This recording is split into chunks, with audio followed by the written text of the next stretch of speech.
네, 이 시간에도 여기까지 나오신 여러분들 위해 하나님의 크신 은혜가 함께하기를 진심으로 기원합니다. 또한 이 시간에 여러 가지 사정으로 영상으로 함께 예배에 참여하는 분에게도 동일한 은혜가 함께하기를 진심으로 기원합니다. 네, 하루속히 이 사태가 진정이 되어서 함께 모여 예배하고 교제하는 날을 기대하면서 함께 예배하시면 좋겠습니다. 네, 오늘 말씀 읽기 본문은 마태복음 5장입니다. 마태복음 5장은 5장부터 7장까지는 예수님께서 산에서 설교하신 내용이라 해서 이른바 산상수훈으로 알려주었습니다. 예수님께서 세례 받으시고 또 제자를 삼으시고 많은 기적들을 베풀 때 많은 사람들이 찾아오게 되자 그 수많은 사람들에게 복음을 전파하기 위해서 아주 높은 산은 아니지만 산에 올라오셔서 그 많은 사람들에게 하나님의 복음, 천국 복음을 전파하는 내용이 5장부터 7장까지 기록되어 있습니다. 그래서 흔히들 산 위에서 복음을 교훈한 내용이다. 그래서 산상수훈이라고 합니다. 그 중에서 오늘은 5장 1절부터 12절까지 내와 있는 이른바 팔복, 8가지 복에 대해서 살펴보도록 하겠습니다. 그런데 이 팔복이라고 할 때 우리가 한글 성경에 쓰여 있는 대로 읽게 되다 보면 오해하는 경우가 있습니다. 어떻게 오해하느냐 했을 때는 5장 3절 보면 이렇게 표현되어 있습니다. 심령이 가난한 자는 복이 있나니 천국이 그들의 것입니다 라고 되어 있습니다. 그래서 이걸 잘못 이해하면 심령이 가난한 자에게는 어떤 복을 주느냐, 천국이 그들의 것이 되는 복을 주겠다라고 이해하는 경우가 있습니다. 또 4절에 애통하는 자는 복이 있나니 그들이 위로를 받을 것이다 이렇게 할 때 그냥 문맥상 잘못 읽으면 애통하는 그런 사람이 있을 텐데 그런 자에게는 복을 준다. 어떠한 복을 주느냐? 위로를 받는 복을 준다라고 이해하기 쉽습니다. 그런데 성경 원문을 보면 그런 것이 아닙니다. 그러니까 원문을 보면 동사가 먼저 앞에 나와 있는 것입니다. 그러니까 복이 있다. 심령이 가난한 자여 그들에게는 천국이 그들의 것이 된다라고 이렇게 표현되는 것입니다. 그러니까 뒤에 있는 내용이 복이 주어지는 것이 아니라 복된 상태가 앞에 있는 내용인 것입니다. 그러니까 심령이 가난한 자 그 자체가 복되도다라고 설명하고 있는 것입니다. 그래서 어떤 것을 하는 조건으로 뒤에 있는 복이 주어지는 것이 아니라 그 앞의 내용이 참으로 복된 것이고 그 결과 그리고 자연적으로 따라오는 내용들이 이 뒤에 내용이 있는 것입니다. 그래서 예를 들면 심령이 가난한 자는 복이 있나니 천국이 그들의 것이며 라고 했을 때 심령이 가난해야지만 천국이 그들의 것이 되는 복을 얻는다라는 그런 의미가 아니라 복되다. 어떤 것이 복되나? 심령이 가난한 자가 복되다. 왜냐? 천국이 그들의 것이기 때문에 자연적으로는 결과요, 원인인 그리고 상태인 천국이 그들의 것이기 때문에 그런 심령이 가난한 자가 복되다라고 이해하는 것이 바른 표현입니다. 그래서 순서를 잘못 이해하지 않아야 될 것입니다. 그렇다면 어떤 것들이 참으로 복되다고 말하고 있는지를 살펴보고 왜 그러한지 그 내용들을 오늘 말씀을 통해서 잘 교훈받고 내가 정말 복된 자인가 아니면 복을 받아야 되는 자인가 생각해보는 그런 시간을 갖도록 하겠습니다. 우선 이 8가지 복을 좀 이해하기 쉽게 2가지로 분류해서 이해하면 좋겠습니다. 다른 분들은 또 다르게 구분하여서 설명하기도 하는데 제 나름대로 이해하기 쉽게 또 정리를 해봤습니다. 2가지 분류법은 첫 번째는 여러분들 교환 주보에도 나와 있듯이 자기에게 속한 의가 없어서 어쩔 수 없이 은혜를 구하는 자들이 복되다라는 것이고 또 은혜를 받음으로 말미암아 그 주변 사람에게 어떤 행동을 하는 것 그 자체의 복된 모습을 보여주는 것입니다. 그러니까 쉽게 말하면 내 자신에 대한 그런 복 그리고 외부에 향한 그런 복 이 복의 내용들을 구분하여서 생각하면 이 팔복들을 이해하기 쉽습니다. 그렇다면 내 자신을 보면서 어떤 복을 느낄 수 있는 것인가, 세 가지로 표현할 수 있습니다. 첫 번째는 심령이 가난한 자가 복되다라는 것입니다. 왜 그렇다면 심령이 가난한 자가 복이 있는 것인가, 그 내용을 살펴봐야 됩니다. 왜 그러한가 라고 했을 때는 여기서 심령이라는 것은 푸뉴마라는 뜻인데 마음이라는 표현으로 다 바꿔서 표현할 수 있습니다. 그러니까 마음이 가난한 것, 심령이 가난한 것, 왜 가난하게 느끼냐면 내 자신을 되돌아봤을 때 의로운 것이 하나도 없구나라는 것들을 깨닫는 상태인 것입니다. 내 자신을 볼 때 정말 의롭고 정말 깨끗하고 정직한 것이 아니라 내 모습을 볼 때 정말 깨끗한 것이 없고 의로운 것이 없고 더러운 것만 있다라는 것들을 아는 상태, 그것이 심령이 가난한 상태입니다. 하나님 앞에서 봤을 때 내가 살아가는 모습을 정직하게 되돌아본다고 하면 내가 정말 하나님 뜻대로 살아가고 있는가, 하나님께서 원하시는 대로 살아가고 있는가, 그것이 아니라 하나님 앞에서 볼 때 도무지 내 안에 선한 것들이 없구나, 내 정말 정직한 것이 없구나, 의로운 것이 없다라는 것들을 안 상태에서 참된 의를 갈급하고 찾는 그런 상태의 모습인 것입니다. 그러한 자가 복이 있다라고 표현하고 있는 것입니다. 내 자신이 의롭고 선하고 정말 정직하다라고 그렇게 자만하고 교만한 것이 아니라 내 모습을 정직하게 바라봤을 때 참으로 의의가 없다, 하나님이 주시는 은혜로만 살 수 있는 자라는 것들을 깨닫는 자, 그 자가 심령이 가난한 자고, 그렇게 생각하는 그런 모습, 그것이 복되다라고 예수님께서 말씀해 주고 있는 것입니다. 그러한 자는 어떠한 복이 주어지는가, 어떠한 상태가 또 귀결되는가라고 했을 때는 그러한 사람들은 천국이 그들의 것이다 라고 하는 것입니다. 그러니까 천국은 오직 내 자신의 의로 가는 것이 아니라 내 자신의 의가 없음을 알고 예수 그리스도께서 보여주신 참된 의로 말미암아 가는 것이라는 것들을 깨닫는 자이고, 그러한 자에게 주어진 당연한 결과가 천국이다라는 것입니다.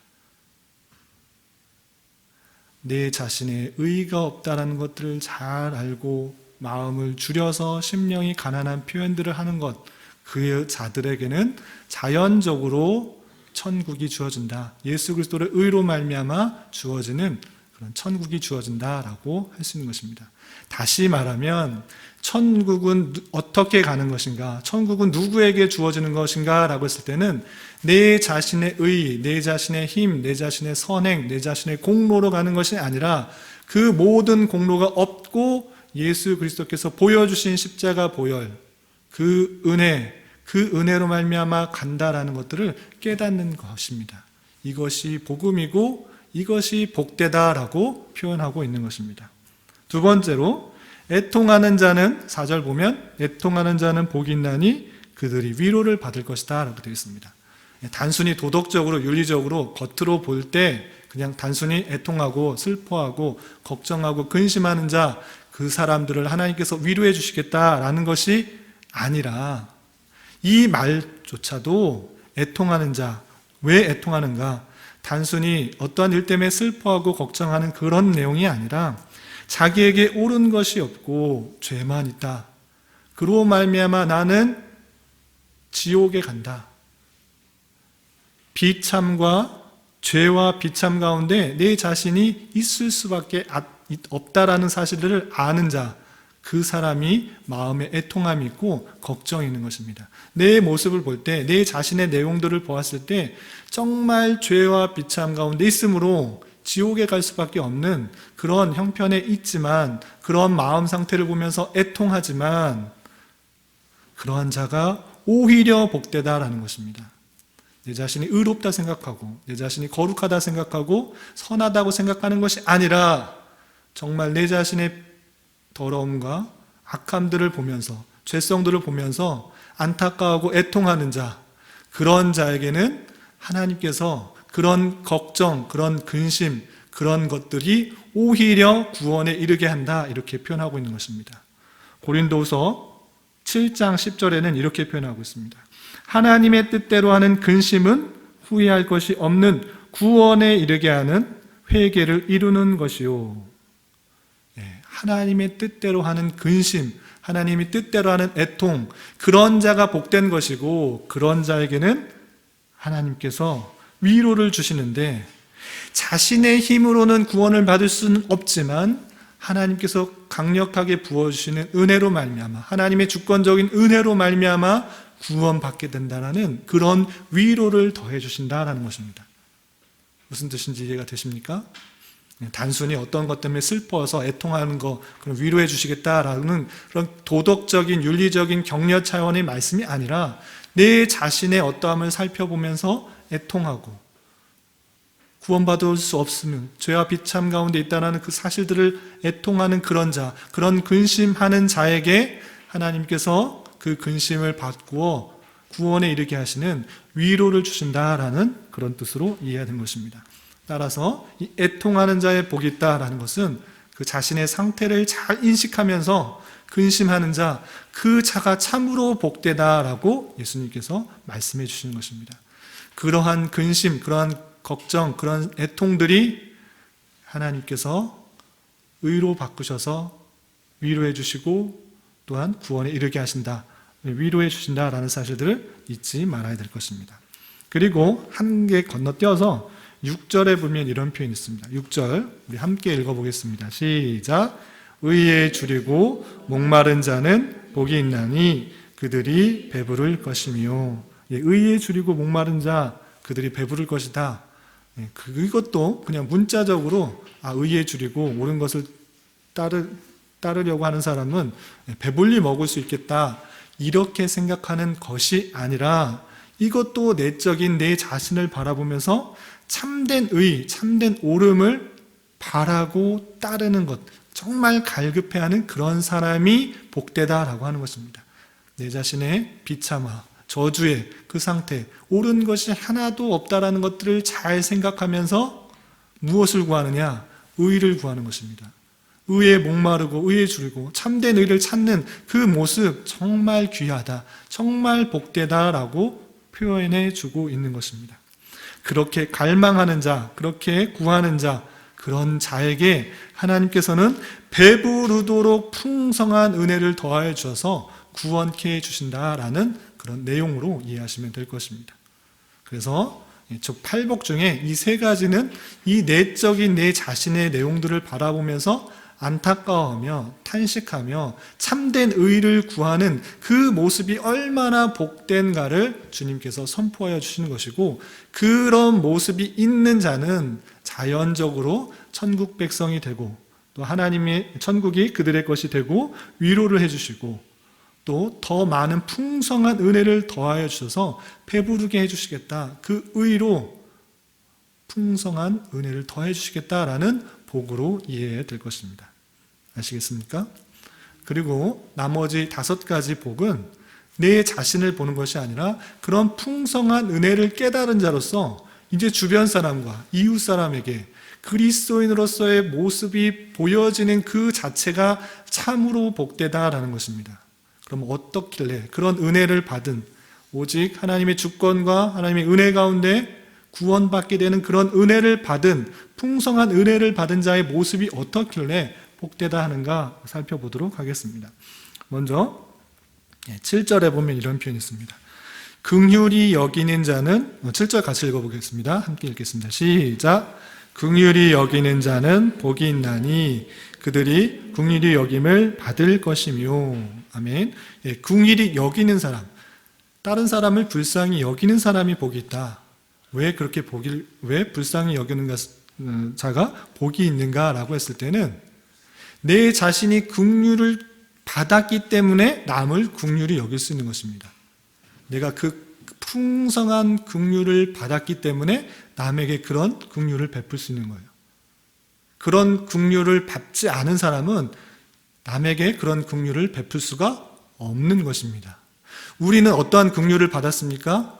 내 힘과 내 능력과 내 의지, 내가 선을 행함으로 내가 어떤 공로를 세웠기 때문에 내 열심 때문에 구원을 받은 것이 아니라 오직 예수 그리스도의 보혈의 은혜로 그를 믿음으로 말미암아 구원을 받게 됐다는 그 사실, 그 긍휼, 그 자비, 그 사랑을 받은 자이기 때문에 남을 긍휼히 여길 수가 있고 불쌍히 여길 수 있는 마음이 있는 것입니다. 그런 것이 없다면 남을 불쌍히 여길 수가 없어요. 제가 목사이긴 하지만 또 이 기독교의 풍성한 내용을 볼 때 다른 여타의 종교를 보면서 상당히 긍휼히 여기는 마음이 있어요. 예수님을 잘 믿게 되면 어떤 긍휼이 생기냐면 남의 다른 종교, 여타의 종교, 이 땅의 종교를 보며 안타까운 마음이 있어요. 어떤 마음이 있느냐? 우리는 여타의 이 땅의 세상의 종교는 내 열심을 가지고 내가 열심히 해야지, 신에게 잘 보여야지, 108배를 드리고 또 어떤 선행을 행하고 또 순례의 길을 행함으로 어떤 공료를 얻어서 어떤 신에게 만족을 얻어야지만 구원을 받는 것이 이 땅의 종교입니다. 그렇게 선을 행하고 108배를 하고 업적을 쌓아야지만 구원을 받는다 이렇게 말을 하지만 기독교는 그런 것이 아니라 우리의 힘과 능력, 어떤 선행을 통하여서 하는 구원을 받는 것이 아니라 오직 예수님께서 우리를 위해 십자가에 달려 돌아가심으로 말미암아 구원을 받는 것입니다. 하나님의 택하신 백성에게 베풀어 주시는 크고 풍성한 은혜인 것입니다. 그런 차이가 있어요. 우리가 믿음으로 말미암아 구원을 받는다라고 했을 때는 우리 믿는 행위를 통해서 구원받는다는 얘기가 아니라 모든 것을 주님께서 행하셨기 때문에 너희들은 아무것도 아닌 그 믿는 행위, 그 수단으로서 하나님의 은혜를 받게 된다라는 것입니다. 그래서 우리는 선한 행위, 열심을 행위, 여러 가지 신앙의 행위, 헌금을 열심히 하고 성경책을 많이 읽고 기도를 열심히 하고 주일 예배를 빠지지 않고 모든 성경 공부에 빠지지 않아야 구원받는 것이 아니라 그 모든 것들은 구원받은 자로서 당연히 기쁜 마음으로 행하는 것으로 있는 것입니다. 그것들이 없을지라도 우리는 하나님의 은혜 가운데 구원을 받았다라는 것입니다. 우리의 어떤 행위도 어떠한 죄도 그 하나님의 강력한 은혜를 끊을 수 없다라는 그런 사실들을 알아야 돼요. 그래서 우리는 주님으로부터의 풍성한 긍휼을 받은 자이고 이 받은 기쁨으로 말미암아 그런 긍휼을 받은 자로 말미암아 주변 사람에게 그런 긍휼을 베풀 수가 있고 주변에 그런 여타의 종교를 보면서도 불쌍한 마음, 긍휼한 마음들이 생기는 것입니다. 그렇게 긍휼히 여기는 자, 그 자체가 얼마나 복된 것인가. 왜냐? 그 긍휼을 깨달은 자이기 때문에 긍휼을 베풀 수 있다는 것입니다. 신약 성경에 예수님께서 이런 비유를 했습니다.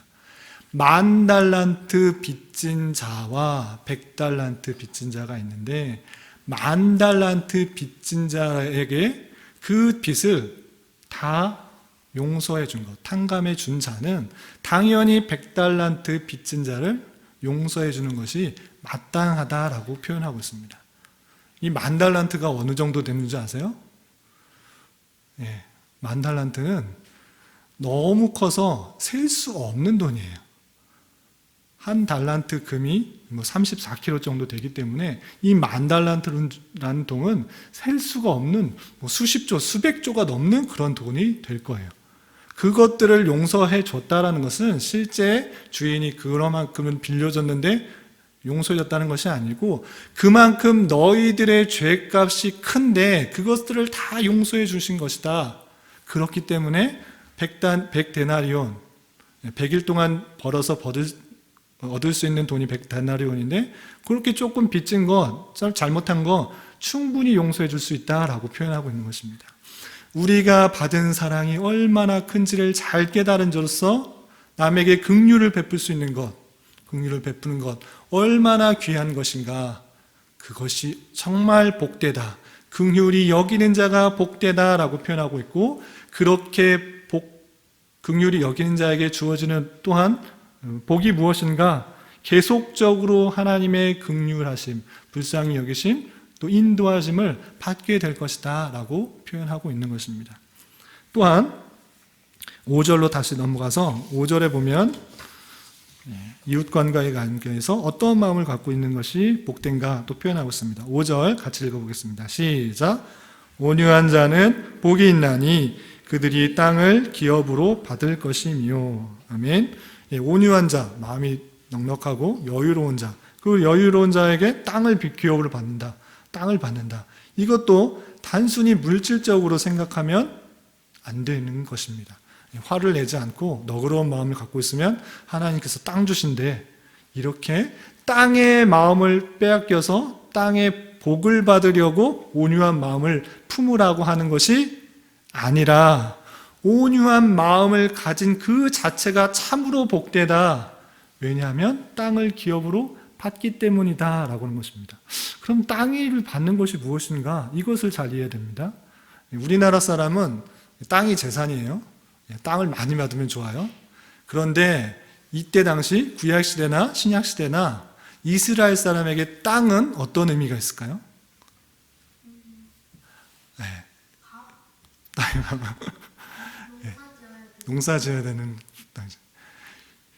출애굽하여서 약속하신 가나안 땅에 들어가도록 했을 때 이스라엘 백성들에게 명령하신 것이 있어요. 하나님께서 약속하신 그 땅 너희들이 들어갈 터인데 너희 거기 가서 하나님께서 각 지파마다 제비 뽑아서 기업으로 각 땅을 주었어요. 그런데 하나의 조건이 있어요. 무슨 조건이 있었는지 아세요? 땅의 지계표, 땅의 경계표를 옮기지 말라 했어요. 무슨 뜻이에요?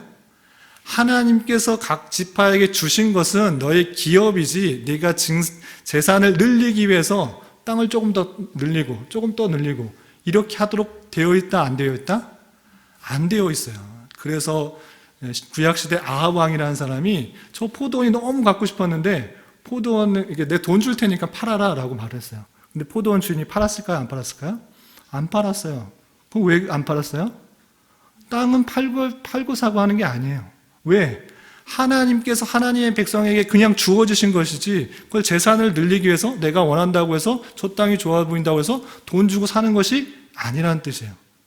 그러니까 이스라엘 백성에게 땅은 하나님께서 주어주신 것이고 하나님의 백성이라는 표예요. 가나안 땅에 땅을 주었다? 그것은 하나님의 백성이니까 주신 것이라 생각하는 거예요. 땅이 너의 기업이다 라고 했을 때 땅을 기업으로 받는다 그랬을 때 나는 외인이 아니요 하나님의 백성이구나를 깨닫는 수단이에요.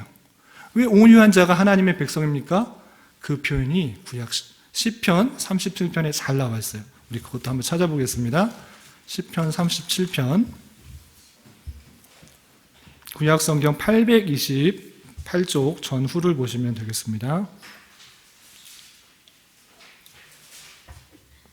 시편 37편에 다윗의 시가 있는데 다윗의 시를 보면 11절 먼저 보겠습니다. 11절에 오늘 똑같이 예수님의 그런 복에 대한 선언과 같은 표현이 다윗이 먼저 하고 있어요.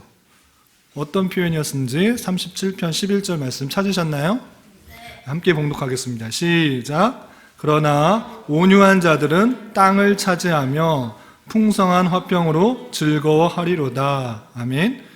같은 표현이죠. 온유한 자들이 뭘 차지한다고요? 땅을 차지한다 그랬어요. 예수님께서도 팔복을 말씀하시면서 온유한 자는 복되다.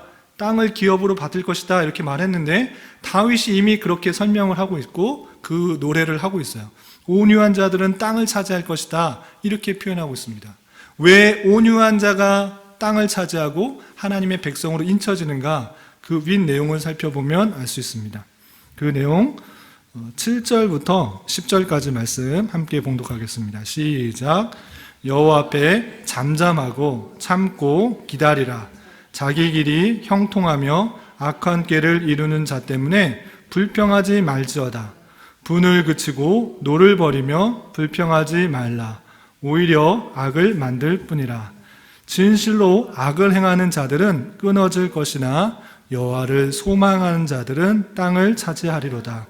잠시 후에는 악인이 없어지리니 내가 그곳을 자세히 살필지라도 없으리로다. 아멘. 이것은 무엇이냐면 악한 사람이 있고 또 선한 사람이 있는데 악한 사람 때문에 고난받고 힘들어하고 그 잘되는 것 때문에 두려워하고 조급해하지 말라. 왜냐? 그 모든 것은 하나님께서 심판하시기 때문에 그렇게 조급해하고 두려워하고 걱정할 필요가 없다라는 것입니다. 하나님께 모든 것을 맡기고 참고 기다리면 하나님께서 그 모든 것들을 하나님의 방법대로 선하게 이끌어 나가시기 때문에 그렇게 조급하며 두려워하며 성내며 두려워할 필요가 없다라는 것입니다. 그러니까 온유한 자의 모습은 어떤 사람이 온유하게 되느냐라고 했을 때는 하나님께 모든 것을 맡기는 자, 하나님께 그 주권을 맡기는 자는 온유한 자가 될 수 있는 것입니다. 그래서 온유한 자가 복이 있다라는 것은 모든 것을 하나님께 맡기는 것, 하나님의 주권을 맡기고 하나님의 섭리의 모든 것을 맡길 때 바로 당장에는 내 생각과 내 뜻과 내 계획대로 되어지지 않는 것 같고 악한 사람이 득세한 것처럼 잘 되는 것처럼 보일지라도 그 최후의 심판을 알고 하나님께서 그들을 치실 것을 아시고 하나님께서 가장 선한 방법으로 이루어 주실 것을 아는 것을 알기 때문에 온유할 수 있는 것입니다. 조급하지 않고 두려워하지 않고 평안한 마음으로 하나님의 뜻을, 하나님께서 모든 것들을 이루어 줄 것을 아는 자입니다. 그렇기 때문에 온유한 마음을 가질 수가 있는 것이고 그러한 자가 복되다라고 선언하고 있는 것입니다. 하나님께 모든 것을 맡기고 하나님의 섭리를 맡기고 하나님의 일하심들을 맡길 수 있는 자, 그런 자가 참으로 복된 것이고 그들은 땅을 받을 것이다. 다른 표현으로 말하면 하나님의 백성으로 인침을 받는 것이다 라고 표현하고 있는 것입니다. 온유한 마음을 갖고 있는 것, 그것은 하나님의 주권을 인정하는 자의 모습이고 깨닫는 모습이고 그런 모습이 천국 백성으로 또한 예수님의 공로로 하나님의 주권 가운데 예수님의 보혈로 말미암아 구원을 받은 자로서의 자세인 것입니다. 그러한 자세가 당연히 드러나는 것이고 그런 모습이 참으로 복되다. 그 사람들은 하나님의 백성이요 하나님이 주시는 땅에서 기업을 받을 것이다. 하나님의 백성으로 인쳐질 것이다 라고 하고 있는 말씀들을 잘 깨달아야 될 것입니다. 또 8절 다시 마태복음으로 돌아오겠습니다. 마태복음 5장 8절 말씀 찾으셨죠? 다시 함께 봉독하겠습니다. 시작. 마음이 청결한 자는 복이 있나니 그들이 하나님을 볼 것이며 하나님을 볼 것이요. 하나님은 영이신데 어떻게 하나님을 볼 수 있습니까? 마음이 청결하면 볼 수 있대요. 그럼 마음이 청결한 사람, 예수 믿는 사람은 하나님을 실제로 볼 수 있습니까?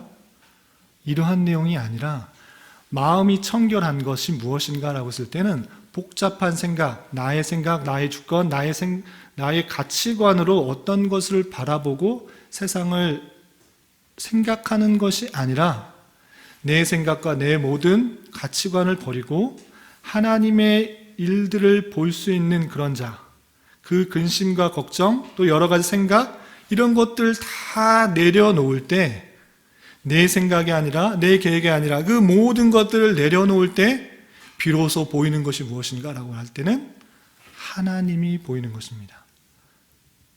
하나님을 어떻게 볼 수 있느냐? 실제 눈으로 보이는 것이 아니라 마음으로, 생각으로 보이는 것입니다. 어떻게 보이는 것인가? 하나님의 선하심을 보는 것이고 하나님의 놀라운 손길을 경험하게 되는 것입니다. 눈으로 실제로 하나님이 어떻게 생겼다, 눈으로 보이는 것이 아니라 내 모든 생각과 내 모든 가치관과 내 계획들을 다 내려놓고 하나님께서 주시는 힘으로 살겠다라고 고백하는 마음이 청결한 자, 깨끗한 자, 그런 자에게는 내가 세워놓은 계획이 아니기 때문에 하나님의 계획, 하나님의 섭리, 하나님의 다스림을 눈으로 볼 수 있는 것이고 그로 말미암아 하나님이 계시는구나를 깨닫게 되는 것입니다. 마음을 청결하게 가진 자, 참으로 복되구나. 그들은 하나님을 볼 것이다. 하나님의 손길들을 볼 것이다. 하나님을 경험하게 될 것이다. 라고 말하는 하나님의 음성들을, 예수님의 그 교훈들을 잘 생각해야 될 것입니다. 마음이 청결한 그 모습이 정말 복되다. 하나님을 믿는 자로서, 예수님으로 말미암아 구원받은 자로서 천국 시민으로서 가져야 할 자세, 마음을 청결하게 하라. 내 생각, 내 계획, 모든 그런 것들로 걱정, 근심으로 내 계획대로 살아가는 것이 아니라 그런 것들을 다 내려놓을 때 비로소 보이는 하나님의 선한 손길과 인도하심들을 경험함으로 정말 하나님이 위대하시구나, 선하시구나, 아름다우시구나, 나와 함께 하시는구나, 나를 위로하여 주시는구나, 이런 것들을 경험함으로 하나님을 보게 될 것입니다. 이러한 은혜들을 깨달을 수 있기를 바랍니다. 9절 말씀 함께 읽어보겠습니다. 시작. 화평하게 하는 자는 복이 있나니 그들이 하나님의 아들이라 일컬음을 받을 것이며. 아멘. 화평하게 하는 자는 복이 있는데 그것은 하나님의 아들이라 일컬음을 받는다 했습니다. 하나님의 백성으로서 이웃 간의 관계에 있어서 화평하게 하는 일, 그것이 참으로 복되다, 하나님의 아들이라 일컬음을 받는다, 이것으로 끝나는 것이 아닙니다. 물론 하나님의 자녀요, 하나님의 백성이면 주변 사람들에게 분란을 일으키고 문제를 일으키고 싸움을 일으키는 것이 아니라 당연하게 화평하게, 화목하게 이해하고 긍휼을 베풀어주고 자비를 베풀어주고 사랑함으로 말미암아 화평하게 지내는 사람으로 섭니다. 그런데 단순히 그렇게 화평하는 자가 하나님의 아들이라 말하는 것에 그치는 것이 아니라 이 성경에서 화평하게 하는 자의 용례를 잘 살펴봐야 됩니다. 성경에서 화평하게 한다는 것은 단순히 남과의 이웃과의 관계에서 화목하게 선하게 잘 지내는다 이렇게 끝나는 것이 아닙니다. 이 화평하게 하는 자는 특별히 성경에서 쓰였을 때는 하나님과 사람과의 관계를 이어주는 것을 뜻하는 것입니다. 하나님과 사람과의 관계가 끊어짐으로 말미암아 어떻게 보면 원수 간의 관계에 있는 상태인데 예수 그리스도께서 화목제로 죽으셨습니다. 무슨 뜻인지 아시죠? 화목하게 하셨다. 왜 화목이라는 단어가 그때 쓰였는가 했을 때는 하나님과 사람과의 관계를 이어주는 그런 제사로 쓰였다라는 뜻입니다. 여기서 그래서 화평하게 하는 자라는 것은 하나님의 백성으로서 주변 사람에게 복음을 전함으로 말미암아 믿지 않았던 사람들이 하나님의 백성이지만 택하신 사람이지만 아직 예수 그리스도를 알지 못하는 사람일지라도 그 복음 전하는 것으로 말미암아 하나님과 그 사람과의 관계를 화평하게 화목하게 이어주는 관계를 뜻하는 것입니다. 그래서 화평하게 하는 자라는 것은 물론 사람과의 관계에서 화목하게 선을 베푸는 것도 포함되지만 더 궁극적으로 표현하는 것은 복음 전파의 사명을 감당함으로 말미암아 하나님의 백성이 되게 하는 그 화평케 하는 자, 그 자들이 참으로 복되구나라고 선포하는 것입니다. 무슨 뜻인지 이해가 되십니까? 화평하게 하는 자, 그들이 참으로 복된데 왜 복된가? 그들이 하나님의 아들, 하나님의 자녀, 하나님의 백성이라고 일컬음을 받게 된다라는 것입니다. 이 내용이 에베소서 2장 13절부터 19절까지 잘 나와 있습니다. 우리 이것도 제가 그냥 시간 관계상 제가 한번 읽어보겠습니다. 에베소서 2장 13절부터 19절까지 화평하게 한다라는 표현이 잘 나와 있는데 빨리 찾을 수 있으신 분들은 찾아보시고 제가 한번 읽어드리도록 하겠습니다. 에베소서 2장 13절부터 19절. 이제는 전에 멀리 있던 너희가 그리스도 예수 안에서 그리스도 피로 가까워졌느니라. 그는 우리의 화평이신지라. 둘로 하나를 만드사 원수된 것 곧 중간에 막힌 담을 자기 육체로 허시고 법조문으로 된 계명의 율법을 폐하셨으니 이는 이 둘로 자기 안에서 한 세 사람을 지어 화평하게 하시고 또 십자가로 이 둘을 한 몸으로 하나님과 화목하게 하려 하심이라. 무엇은 된 것으로 십자가로 소멸하시고 또 오셔서 먼 데 있는 너희에게 평안을 전하시고 가까운 데 있는 자들에게 평안을 전하셨으니 이는 그로 말미암아 우리 둘이 한 성령 안에서 아버지께 나아감을 얻게 하려 하심이라. 그러므로 이제부터 너희는 외인도 아니요 나그네도 아니요 오직 성도들과 동일한 시민이요 하나님의 권속이라 라고 하셨습니다. 아멘. 예수님께서 하나님과 사람과의 관계를 화목하게 하셨기 때문에 모든 하나님의 예수 그리스도를 믿는 자는 구원을 받게 되고 하나님의 아들이 되는 권세를 주신 것입니다. 그렇기 때문에 하나님 안에서 우리 모두는 한 형제 자매라고 일컬을 수 있는 것입니다. 하나님의 아들들이기 때문에, 하나님의 자녀들이기 때문에 우리 모두는 하나님의 권속이다라고 표현하고 있는 것입니다. 외인도 아니고 바깥 사람도 아니고 하나님의 자녀다라고 표현하고 있는 것입니다.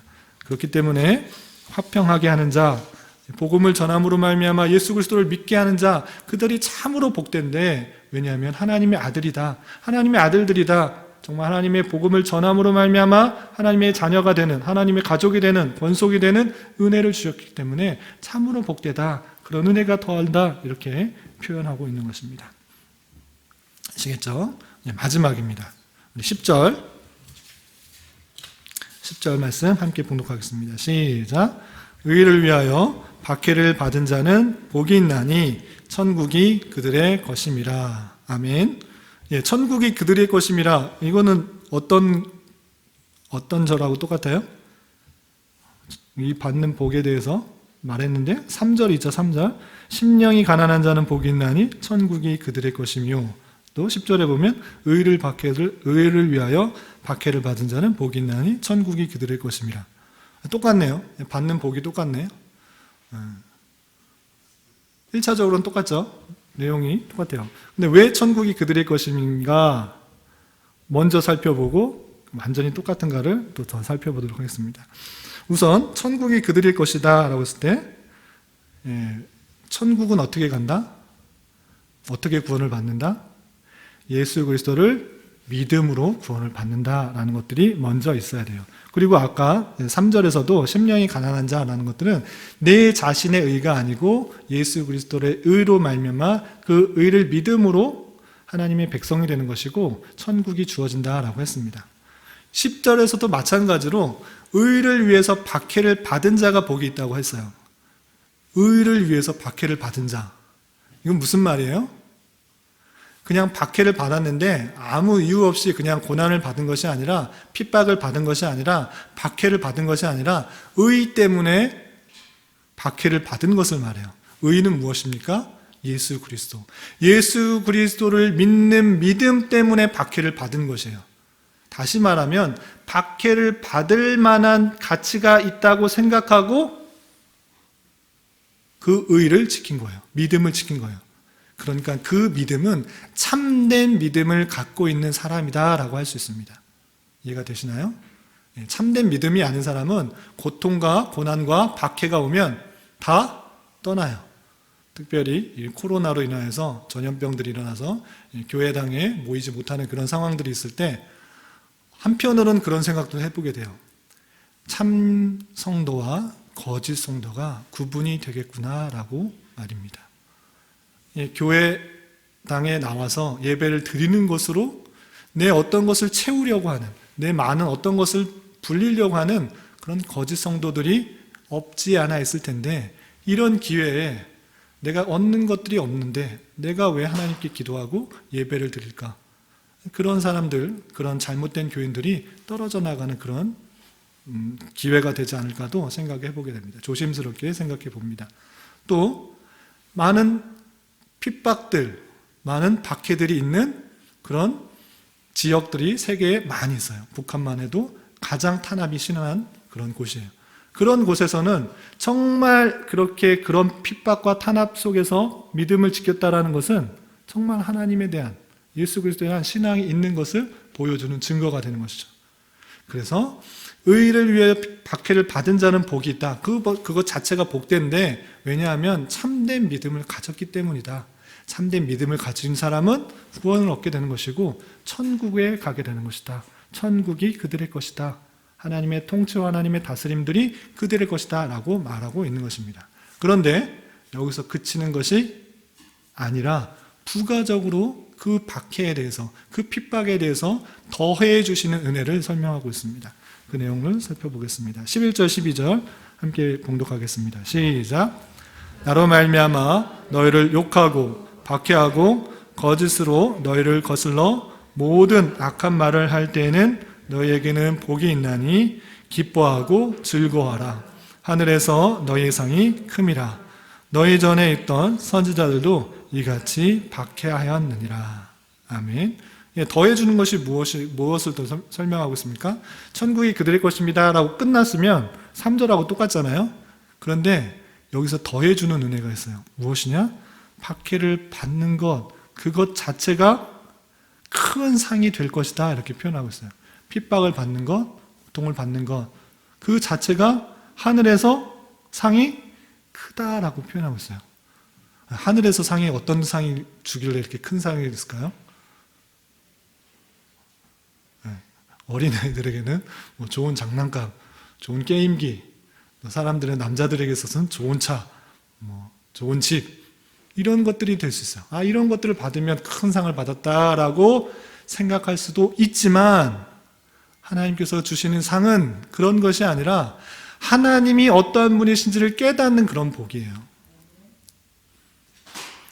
이 세상 모든 만물들이 주께로 왔다라는 것, 복의 근원이 누구인지를 아는 것이 중요한데, 제가 자녀들에게, 시온이에게 돈을 주고 또는 뭐 장난감을 사주고, 물론 자녀들에게 있어서는 돈이 좋고 또는 장난감이 좋지만, 그것보다 더 중요한 것은 그것을 주시는 분이 누구이신가를 더 중요하게 생각하고 좋아해야 될 터인데, 그 모든 것들이 주시는 분이 하나님이시기 때문에 하나님을 발견하는 것이 정말 중요한데, 천국에서 상은 다른 것이 아니라 하나님이십니다. 그렇다면 왜 핍박을 받는 것, 많은 고통을 받는 것, 그것이 상이 크다라고 표현할까요? 조금 고통을 받고 조금 핍박을 받는 사람하고 많은 핍박을 받는 사람하고 왜 상이 다를까요? 그것은 그 견딘 만큼, 그만큼 하나님에 대해서 경험하고 믿음의 분량을 갖고 있기 때문입니다. 이해가 되십니까? 조금 믿음을 갖고 있는 사람들은 어떤 핍박이 오고 어떤 시련을 주면 금방 쓰러지고 거기까지만 참아요. 거기까지만 하나님에 대해서 알기 때문에. 그렇지만 굳건한 믿음을 갖고 하나님께서 이 힘든 상황 속에서, 이 어려운 상황 속에서, 이 핍박받는 상황 속에서도 나와 함께하여 주시고 나의 신음을 들으시고 나에게 힘을 주신다는 것들을 경험함으로 말미암아 내가 견딜 수가 있는 거고 참을 수가 있는 것이고 핍박을 당할 수가 있는 거예요.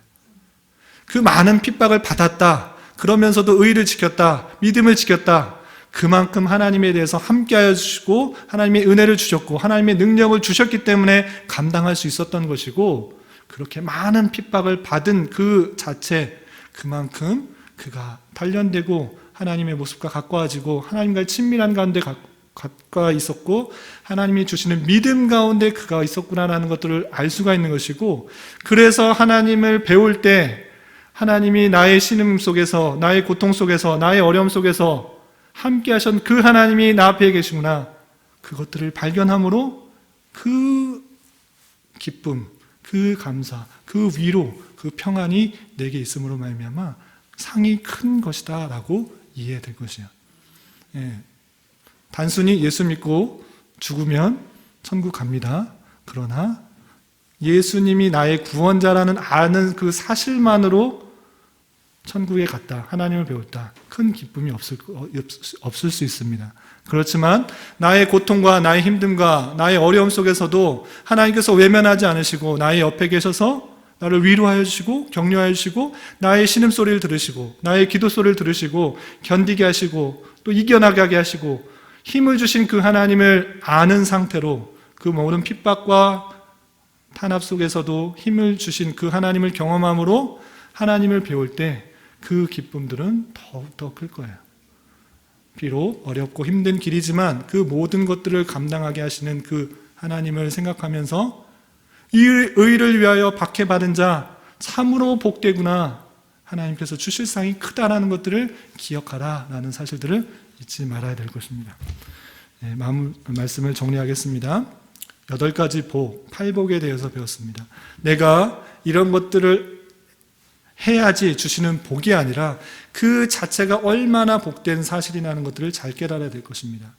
천국 시민, 하나님의 백성으로서 내 자신의 의가 없음을 정말 애통해하고 하나님의 주시는 의를 굶주려 하며 또 목말라 하며 가난한 마음으로 살아가야 될 것이고, 또한 그런 주시는 풍성한 은혜 가운데 주변 사람에게 화평하게 하고 또 의를 위하여 박해받을 수도 있고 또 긍휼히 여길 수 있는 그런 마음을 가질 수 있기를 바랍니다.